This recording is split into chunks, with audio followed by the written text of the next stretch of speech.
Hi there.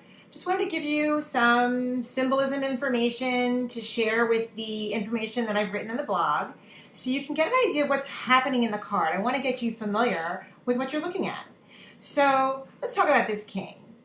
So the first thing I notice when I look at the king is that his body is straight on, but his eyes are not looking directly at us. They're looking a little bit past us. And this is the king's way of interacting with you, but not getting emotionally involved with you. He's listening, but he's not in it. He's not emotionally involved in it. And that's very much how this king is. He's detached. Secondly, the thing that I noticed next was the sword. And the sword, sometimes when they hold a sword, they hold it straight and it's very, inflexible. But this king's sword is a little bit askew. And to me, that says, I'm listening. I can be flexible. Tell me your story, and I'll see what we can do with it, and I can make my decision from there. So he's not black and white. He's willing to be flexible. Another thing that I notice about is the throne he's sitting on, which is not particularly fancy or regal for a king.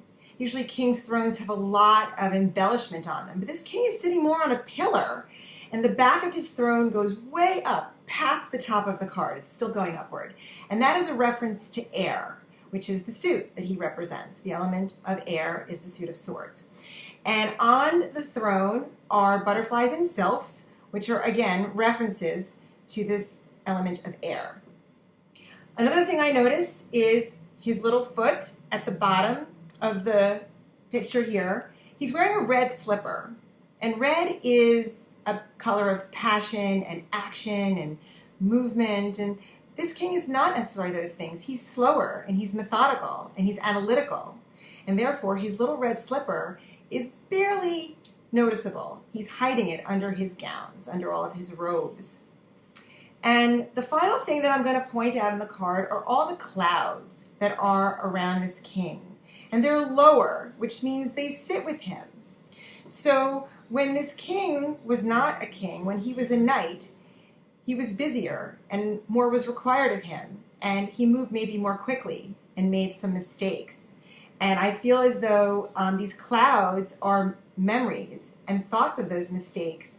And now that he's king and he sets his own time and he can decide how quickly he'll move forward, he remembers those mistakes and he says, now I'm going to be slow, and I'm going to be thorough, and I'm going to make sure that I know all the facts before I make a decision. So I find this guy so interesting. I hope you did too. Let's go back to the blog.